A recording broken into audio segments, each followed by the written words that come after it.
Hi, everyone, and welcome. Thank you for joining us for today's Meet the Analyst webinar, Tech Trends to Watch for 2024. Live from our New York studio, I'm your host, Becky Schilling, Senior Director of Content at Insider Intelligence. And I'm joined by my colleague, Principal Analyst Yory Wurmser, who's in New Jersey. Sorry about that, Yory. Great to have you with us. No problem. Thanks to be here. We're so excited to have you. Before we get into the main presentation, I'd like to thank Snowflake for making today's webinar possible and welcome Jim Warner, Industry Field CTO, Advertising and Marketing. Jim is joining us from California. Hi, Jim. Hi, Becky. Thanks for having me today. Thanks for joining us. A few things before we dive in. We have a ton of information to share, but there's no need to take notes. We'll email you a link with the slides and the recording of today's presentation. We'd also love for you to engage with us in the chat throughout the show to hear your thoughts and predictions for 2024 and any questions you may have. Use the chat window to submit questions or comments at any time during the presentation. We'll get to as many as we can during our live Q&A later on. So with that, Yory, let's get started. Thanks, Becky, and thanks to all of you for joining us for today's webinar, where we will cover tech trends to watch for 2024. We're going to cover 5 trends today on generative AI search, AI app stores, immersive media, connected cars, and sustainability. So there's a lot to cover, and I'll dive right into the first one, which is generative AI will reshape search. So don't get me wrong, search has had a lot of transitions over the last couple of years. Probably the biggest trend has been the shift of a lot of product search over to retail media sites like Amazon, mostly to Amazon, but also to Walmart, Target, a few others. And you can sort of see that effect in this chart here, where Google's share is going down a little bit as Amazon's going up. But what we didn't see was a huge impact from generative AI in 2023. There was a lot of talk about how it would affect search. And Microsoft dived in to search with Microsoft Bing Chat already in February, so early in the year. But as you can see from this chart here, it had almost no impact on their revenues, their search ad revenues in 2023. It was very much a flat line. So despite a lot of talk, 2023 wasn't a big year in terms of business impact on search, but that might change in 2024. And part of the reason is that there's been a lot of experimentation around search and around how conversational search is going to change. And a couple of those you can see in these screenshots here. One is Bing Chat on the left. And the second is Google's Search Generative Experience, which is their experimental form of search, which uses conversational search. And really, they're hybrids right now. They have the conversational answer, which I circled in blue, but they still have lists, which I circled in red. So they're moving incrementally towards conversational search. And I expect to see that move go into effect pretty much for most people in 2024. And that's probably going to have some effect on how ads are delivered and what type of performance they have. But these sites here are still first cuts at generative AI search. And there are a lot of smaller players out there like Perplexity and OpenAI, not that OpenAI is small, but these new versions of search that will probably have more radical rethinks that will center conversational search more closely and more fully. And that will have probably a more fundamental impact on search ads and search ad expenditures. But generative AI's impact will go beyond conversational answers. It will also supercharge visual and voice search. Now, visual and voice search are trends that have been existing for years. I first covered visual search in 2014, I think, or 2015 with Amazon Firefly. It's been around, but it's only been the last few years that it's taken off. And one of the things that's going to help it take off are the new large language models that are coming out, like ChatGPT-4V and Google Gemini, which came out today. I had to change my script a little bit because I expected it to come out next year, but they announced it kind of a surprise today.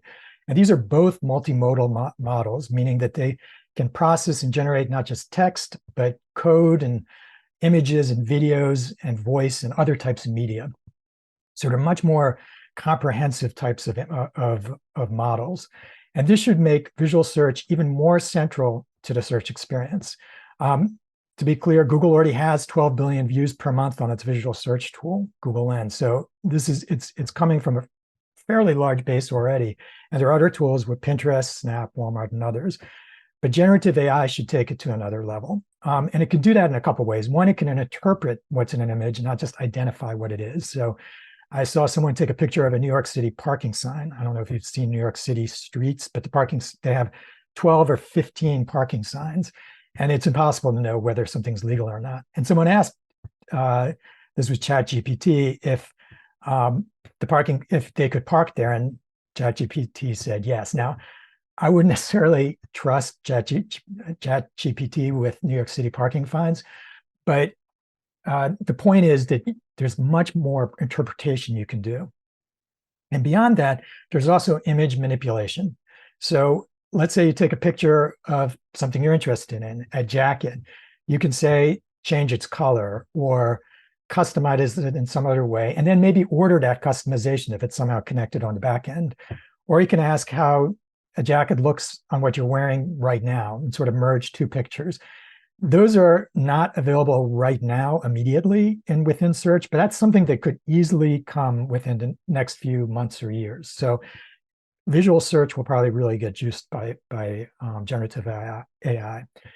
And so will voice search. And now voice search is something we all do, or at least 43% of us do on a regular basis through voice assistants. But better conversational chat should really transform what we can do in these voice assistants. And every single one of the major assistants is looking at large language models to go from kind of simple answers to really complex conversations like you see in ChatGPT.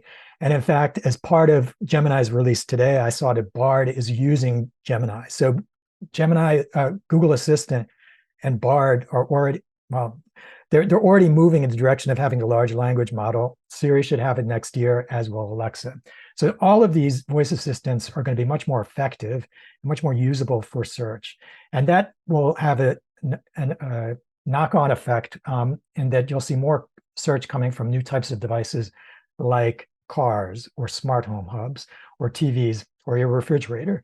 It will just bring search to much more of an ambient experience where you don't have to reach into your phone or go onto your computer. It's already there to an extent, but it'll become even easier now.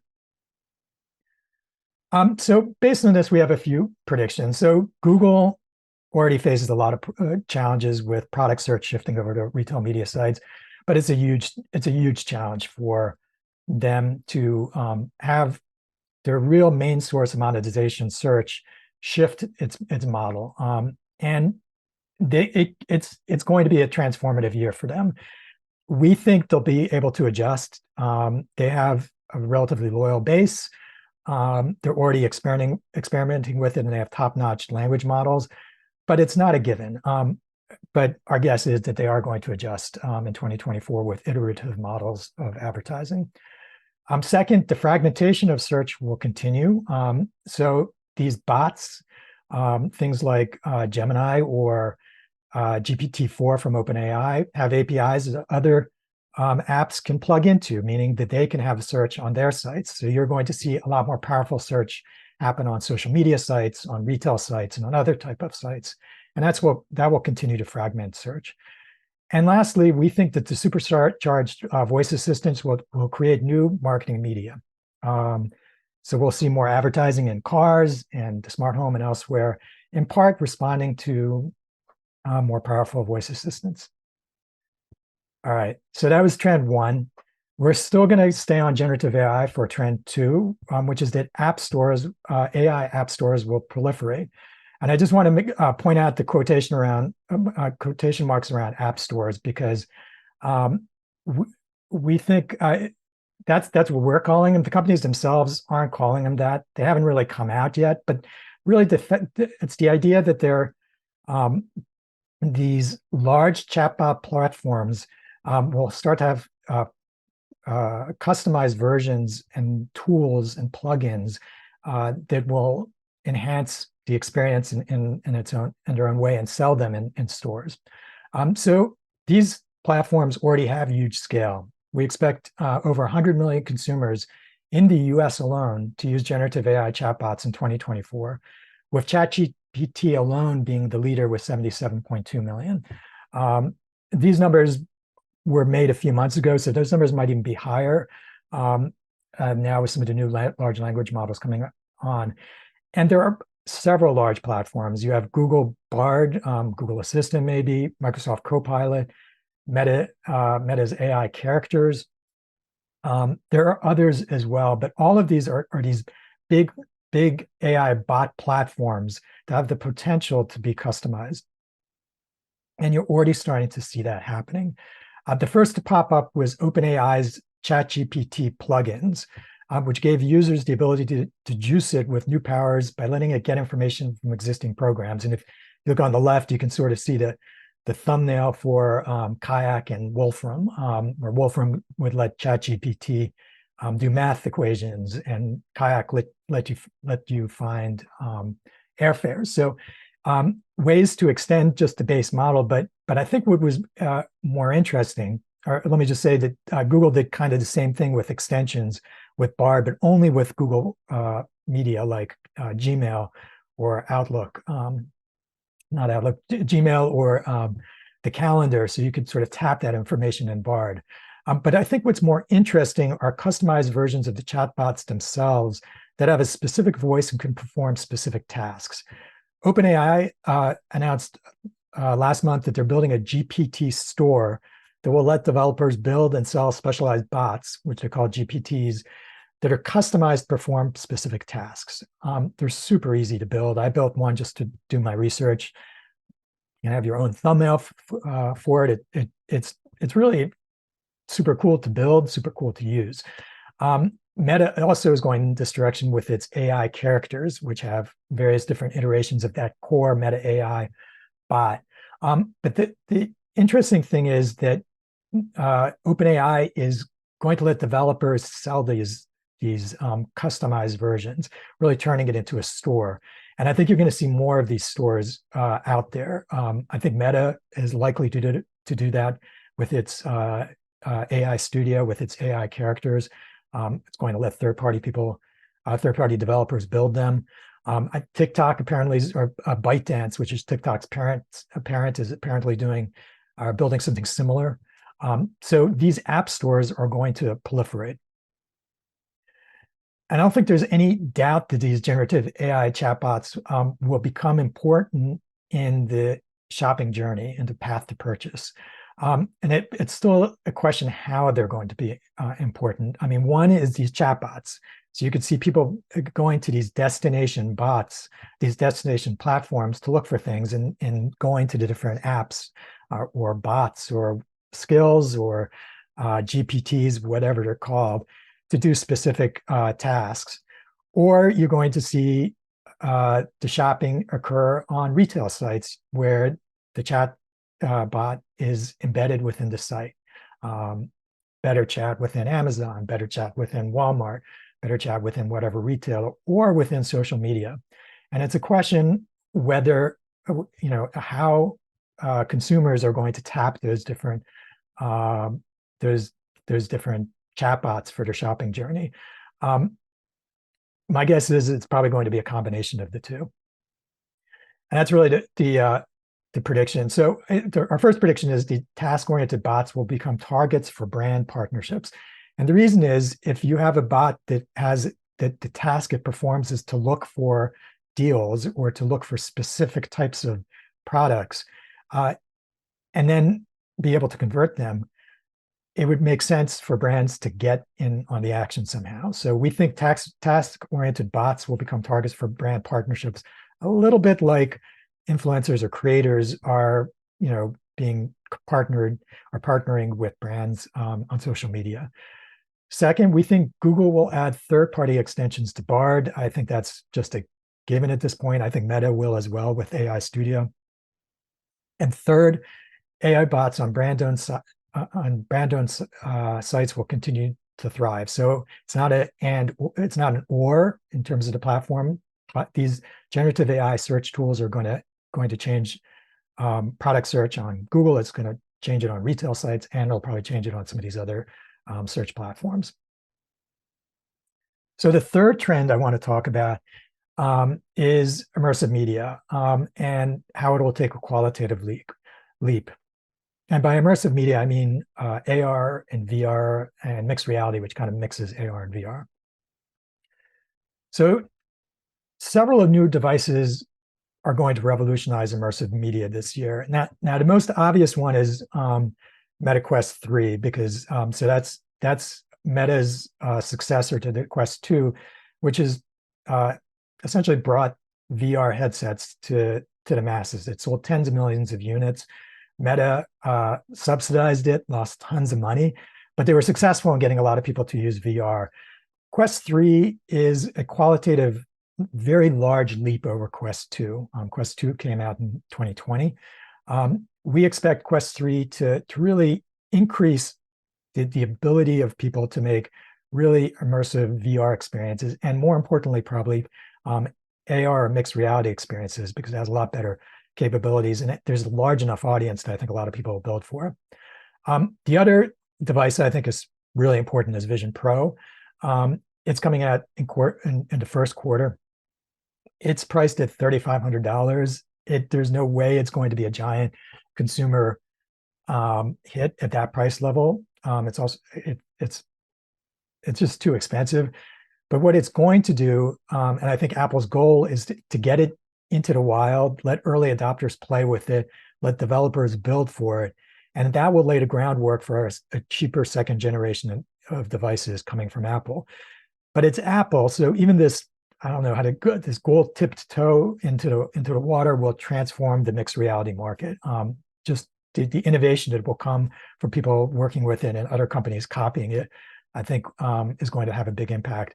And then there are two other devices that are much more niche. They're AI devices. One is the Humane's AI Pin, which doesn't have a screen. It just lets you interact with an AI bot using your voice, using taps, using some hand gestures, and it projects information on either as a speaker that you can hear what its response is, or it projects it with a laser onto your palm. So a cool device, not going to be a consumer hit, but there's so many interesting ways that it's changing the user experience. I think you'll see some of that going to other devices as well.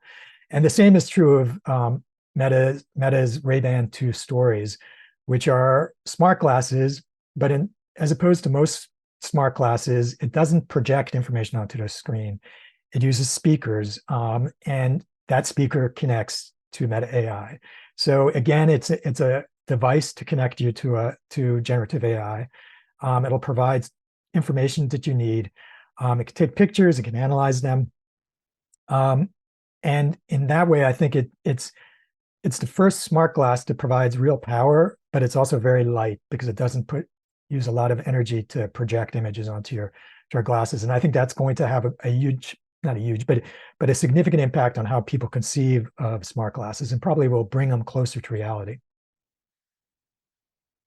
So as a result of these new devices, and really mainly Quest 3, we're going to see a pretty big jump in the amount of advanced headsets that are going to ship in 2024. This is according to CCS Insights. But what's really interesting is that it's kind of the beginning of a hockey stick up of shipments. And I think that's probably more to do with the Vision Pro. I think as the Vision Pro gets into the market, like any market Apple enters, it's going to change how many people are interested in developing for and using mixed reality. So I think this might be a tipping point for mixed reality, and really also in the development, I think in terms of smart glasses as well. But this is 2020, these are 2024 trends. So I just want to emphasize that most people still use immersive media on their smartphones. They get mobile AR that way. And in fact, social media alone accounts for 72% of all AR users in the US in 2024. But the flood of these more advanced devices is probably already going to affect how people use AR on their smartphones, in part because a lot of developers will be experimenting on these devices and then bringing downstream some of these innovations and some of these apps onto the smartphone. So despite the fact that it's a relatively small percentage of the population will be getting these new headsets. I still think most of us will see some downstream impact from it. So my predictions based on this trend is that, first of all, Vision Pro will transform the industry, and it's going to do it by selling several 100,000 units instead of millions of units. It's going to kind of really introduce developers to its operating system, Vision OS, and get developers working on it. Its capabilities are so much bigger than I think any other headset that's been out there, that you're going to see a lot of interest in it and a lot of developments for it that will lay the groundwork for future headsets. I think Meta's Ray-Ban Stories is a really interesting product. I call it a breakthrough product, even though I'm not sure it's going to have huge sales numbers. But I think its innovations in bringing generative AI into a really usable form factor and a user experience is going to change how people think about AI. And I think there's going to be some consumer interest there. And lastly, mobile AR will remain the main gateway for immersive media. So a lot of innovation coming on these more advanced headsets, but smartphones is how we're still going to get most AR, most immersive media. And it's mostly going to happen in social media and to a lesser extent retail. And to some extent gaming as well. But that's where most of the action for most people is going to be.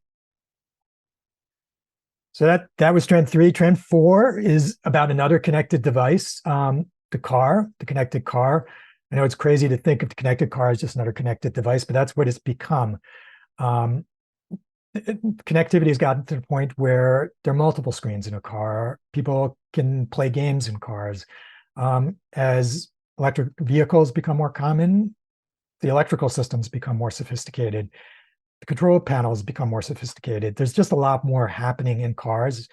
So they are becoming major points of media consumption at this point.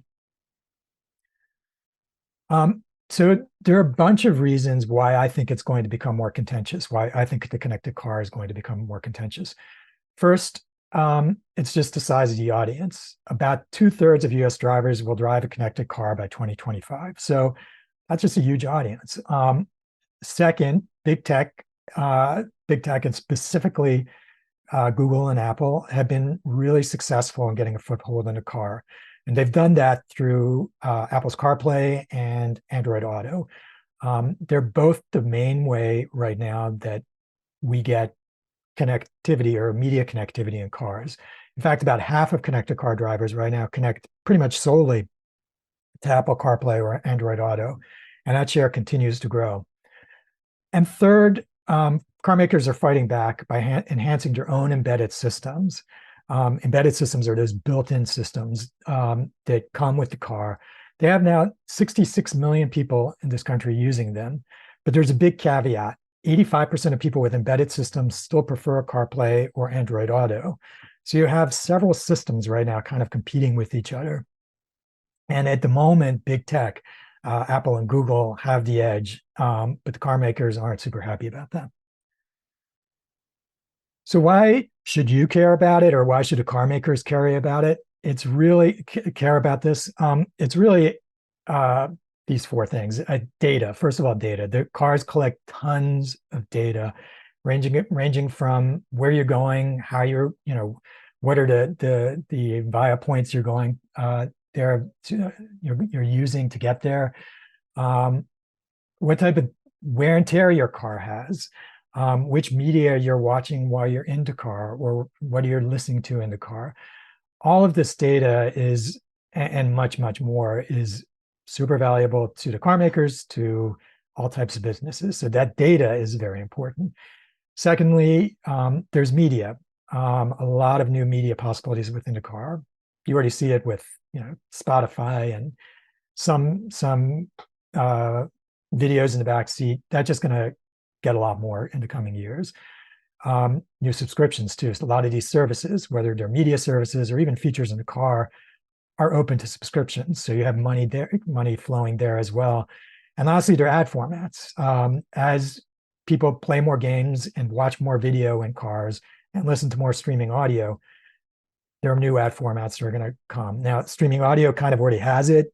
I think you're going to see a lot more of these new ad formats being essentially native ad formats for in-car video or in-car gaming, things like that. So there's a lot of innovation, and everyone wants a piece of that pie. So control over this issue, this new ecosystem is obviously extremely contentious. Apple is the leader right now. It has a new version of CarPlay coming out in I don't know exactly when. They said end of 2023, which we are now living in. So it's not out yet, but it's probably coming out very, very soon. That's going to let you put widgets onto your head unit, which is the display on the dashboard. It'll let individual control of different monitors in the car, different displays, and it'll integrate more directly into the car system, so you can control like air conditioning and things like that. So that's probably just going to cement Apple's place in the car system. Google is not doing as well with Android Auto as Apple is with CarPlay, but it still has 33 million users. But it has some other tricks up its sleeve. It has Android Automotive. That's the AAOS that you see there. It's the operating system for cars. That's really just a version of Android that you have on your phone, but it's specialized for cars. And it's open source. So car makers can build on top of that. And that's been very attractive for a lot of car makers like Ford and BMW, Volkswagen, several others, because they can customize, just like Samsung and Huawei, HTC and other. HTC is a bad example, but a lot of Android makers customize on Android right now on their phones. Car makers are doing in their cars. You also have other big tech players like Harman and Fire TV. So there's a big battle going on there as well. So our predictions are the new version of CarPlay will cement its central place. It's what consumers prefer right now. 2, embedded systems will coalesce around Android Automotive just because it gives them a good base. It lets them customize, and it also lets them standardize apps and lowers the bar for them to create apps or to have apps come onto them. And lastly, native forms of advertising will pop up in displays. And the last trend is advertising turns an eye towards sustainability. To be clear, this trend has been ongoing for years, but it's one that has more energy in 2024 for a few reasons. First is a new law in California that mandates that large businesses must track their carbon impact, including in their supply chain, and the EU also has some rules around that. So obviously there is that legal requirement that will take effect in 2026. Secondly, brands increasingly understand that carbon impact is important to many customers. Nearly half of millennials say it's something they consider or would consider when making a purchase. But they also understand that cost is the most important player when it comes to making a purchase. So any reduction in carbon impact has to be cost effective. And that's something that is relevant to advertisers, because one of the easiest ways to be cost effectively reduce your imprint is through advertising. And advertising, to its credit, knows that. 87% of digital marketers in a Good Loop survey said that they have a responsibility to reduce emissions, and 76 know that they need to do more. So there's a clear energy within advertising to sort of move towards more carbon efficient, carbon neutral ways of advertising. And it's going to be a big challenge because according to Scope 3, which tracks carbon impact, programmatic advertising produces the equivalent of 24 million gallons of gasoline a year just through delivering ads on the internet to the sites you visit. Part of that, and a large part of that, is due to made-for-advertising sites, which are loaded up with ad placements, and as a result, do many ad calls. Just lots of activity going over the internet as a result of these made-for-advertising sites, generating a lot of carbon. They're also not super efficient for advertisers, since consumers aren't super attracted by them. And lastly, the branded websites themselves. There's a lot of room to make cuts there because the database storage costs for large assets and loading websites is pretty significant. And also just one final note that there's a lot of investment in carbon tech. So innovation is probably going to continue to be pretty high and should make it easier for advertisers to reduce their carbon impact in 2024. So these are predictions on this last trend is just that carbon efficiency will become a differentiator for publishers. The publishers that can track the impact, the carbon impact of advertising on them that will use that are low carbon will have an advantage, and SSPs and other sites that promote them will as well. Secondly, MFA sites will definitely face headwinds because of this move to cut back on carbon, but they're going to survive because they're too lucrative to disappear. They'll still attract lots of trends, but I think a lot of premium advertisers are going to avoid them. And lastly, most companies are still going to procrastinate to fundamentally reduce their carbon. They'll definitely make efforts, but like with privacy, they're going to procrastinate, and that's going to impact, how fundamental the change they're going to make. So with that, I'm going to pass it back to Becky and Jim. That was great. Thank you, Yory. Sounds like advertisers and consumers should get ready for another year full of AI innovations and enhancements. We'll get back into it shortly with a special quick take conversation between Yory and our guest, Jim Warner, Industry Field CTO, Advertising and Marketing at Snowflake. Don't worry if you joined us late. We'll email you a link with the slides and the recording of today's presentation after the broadcast. And another reminder to share your thoughts on trends and predictions for 2024 in the chat. We'll also be taking your questions in our live Q&A coming up, so please keep those questions coming. All right, Yory, back over to you and Jim. Thanks, Becky. And Jim, I spoke a lot about the consumer applications of generative AI, but what are some of the foundational steps that organizations need to be thinking about when they're thinking about AI and generative AI specifically? Yeah, thanks, Yory, and great question. I think, it's all about the data. And at Snowflake, we say that there's no AI strategy without a data strategy. And I think that really makes sense, right? Because any organization can purchase an off-the-shelf an AI model. And so if any organization can purchase those, how do you differentiate yourself from your competitors if you're just using, the same off-the-shelf model that they can use? To really differentiate, you have to bring your own proprietary first-party data to bear with those models. And so we really think the AI future belongs to organizations who have their own data houses in order, who've brought their data together in a modern platform and can bring it to bear with AI tools. Yeah, it makes a lot of sense. And we mentioned a lot, or I mentioned a lot during my presentation about personalization of LLMs, large language models. What are some of the under the radar use cases for personalization with AI that highlight, that you may not be getting as much coverage as you think it deserves? Yeah, I think ad measurement has gotten really a lot more sophisticated and a lot more complicated over the last several years as we've transitioned to more ML-based methods, especially because it got harder to track consumers in their journey. We've sort of leaned into ML and AI in order to do more sophisticated types of ad measurement. And the downside of that is that not everybody is a data scientist. Not everybody, especially in a marketing department, is necessarily well equipped to interpret the ML-based insights that are coming back from these ad measurement platforms.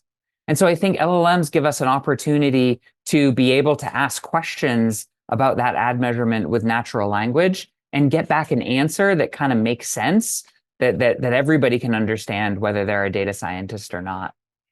Yeah, that makes a ton of sense to me. So introduced the idea of consumer versus business, and you touched on a little bit in the first question. But what are some of the context? What are some of the trends that you're seeing in an organizational and business context beyond what you already mentioned? Yeah, I think in terms of applications, we talked a little bit about application development and app stores on the consumer side, but I think we're seeing sort of a similar trend on the business side as well. And certainly at Snowflake, we are very focused on bringing modern tools to application developers to help enable them to build sort of these modern applications powered by AI, powered by LLMs. And on the consumer side, the businesses that are consuming those applications, Snowflake has our marketplace. And one of the things that's really powerful about that is that businesses are able to use applications, including AI and LLM powered applications, that they can bring and use on top of their data as it sits in their account. And they're not having to move their data over to the ML tools anymore. And that's really foundational for us, and something that we're going to continue to talk a lot about is this trend of moving the application, including these ML and AI-based applications, these LLM applications, to the data instead of moving the data to the application.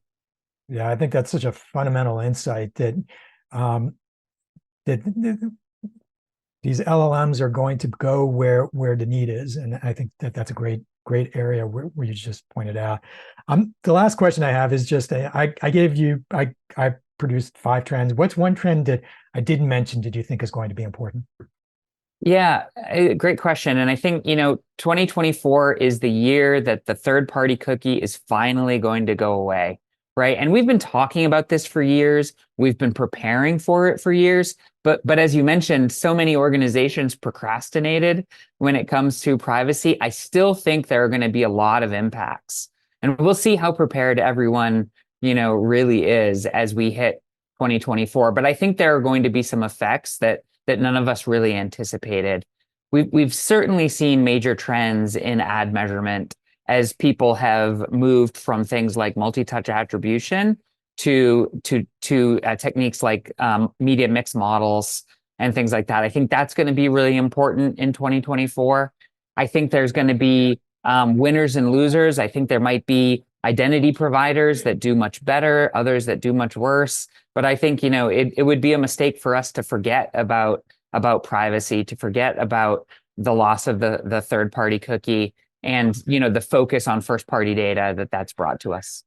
Yeah, I mean, it's been a trend we've been talking about for years, but I think it's coming to a culmination in 2024. I think you're spot on that. Becky, I think we have some questions coming in from the audience. Is that right? We do. Thank you, Yory and Jim. Let's get into some of those audience Q&A. We've received a lot of great questions.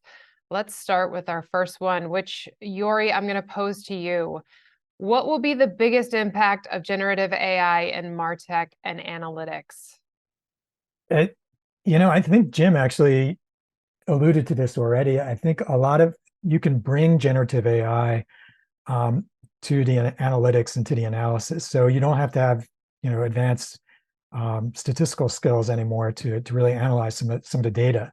I think the user interface in a lot of these services is just going to get a lot easier. You can chart your own data. You can chart the data, the market research data in real time. Anyone can, like an advertising, like an ad manager could do that. The strategist. So I think it's going to bring a lot of these insights a lot closer to the end user than it used to be. Great. Jim, anything you'd like to add? Yeah, I think a lot of people in 2024 are going to be playing with the personalization of creative. I think that's going to be more experimentation in 2024. I don't think we'll see a lot of that hit production. What I think we will start to see hit production is co-pilots for media planners, co-pilots for, traders, ad traders. I think those are the things that we'll start to see hit production in 2024. Great. Second question. What big technologies in 2023 do you think will fade in 2024? We'll start with you, Yory. Um, so mean, there are a few that I could point to. I mean, one I think is, I mean, this is not super relevant to advertisers, but autonomous vehicles, I think, are not ready yet in 2024. So you saw Cruise being pulled out of the California market in terms of autonomous ride sharing. But I think in terms of for marketers, a couple areas that one is I think QR codes are not necessarily going to disappear, but there's just been a lot of buzz around them the last couple of years, really since the pandemic. I think with generative AI and the ability of generative AI to interpret scenes and images, I think the importance of QR codes is going to probably reduce, not necessarily disappear. I think they're going to be still a really important part of the ecosystem, but I think that the trend of increased use is probably going to kind of top off.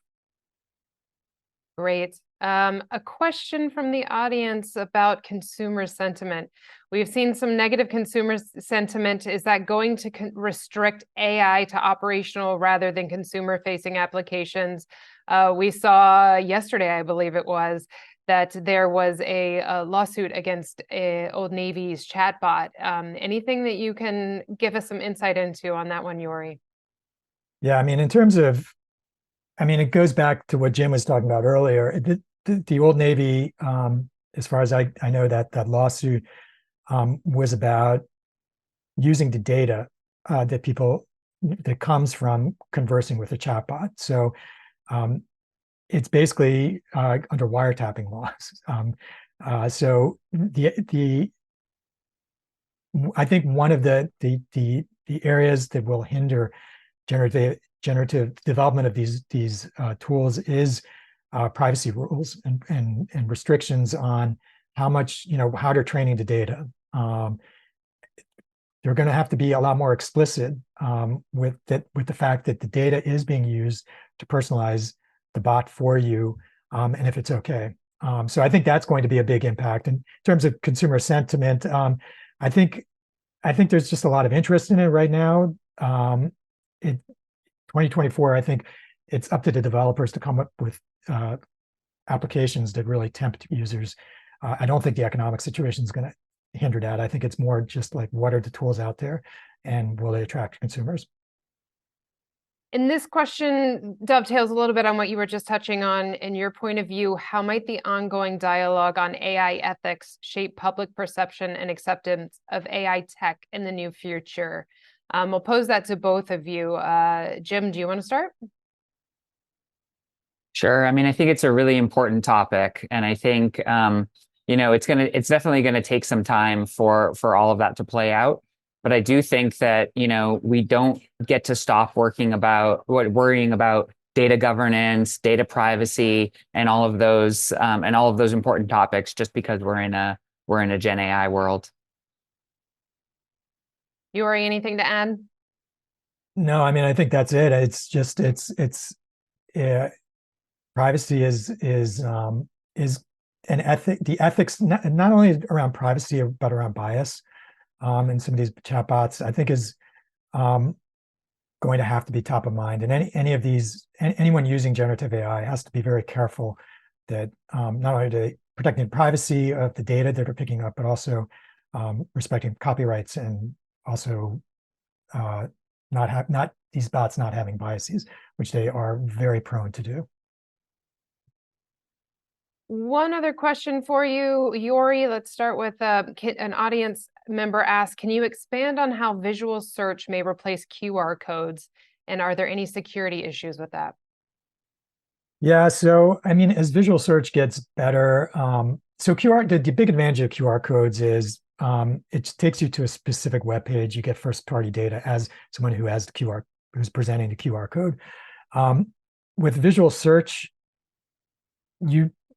so a lot of those use cases are still going to be there with QR codes, but I think with visual search, you can have people understand and go to a specific website just based on what is being seen. I think visual search isn't sophisticated enough to do that yet, but I think it's heading in that direction very quickly.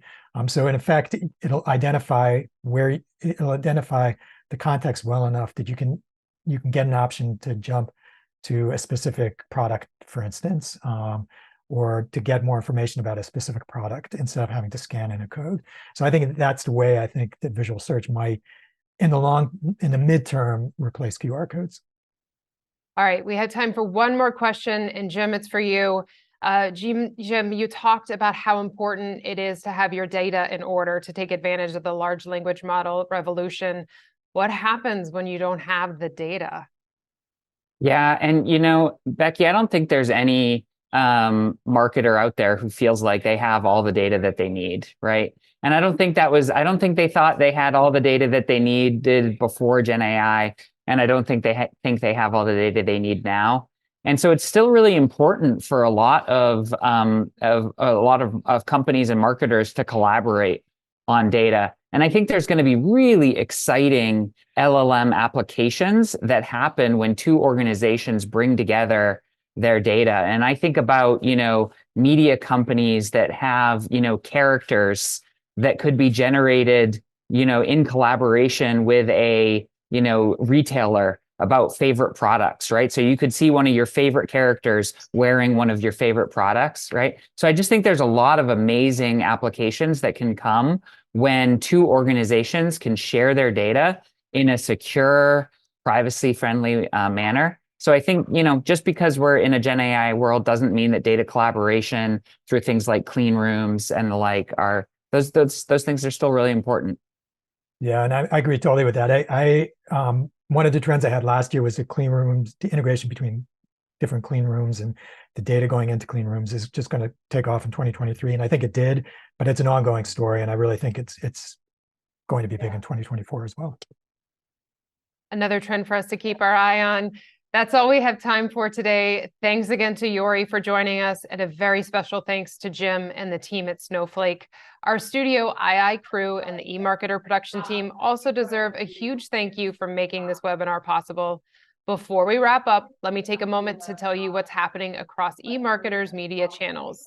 We hope you'll join us next week for our last 2 analyst-led webinars of 2023, B2B Marketing Trends with Kelsey Voss on December 12th, and Programmatic Ad Trends with Evelyn Mitchell-Wolf on December 16th. You can register for these and more Tech Talk webinars on our events page at emarketer.com/events. Thank you again for joining us. Enjoy the rest of your day.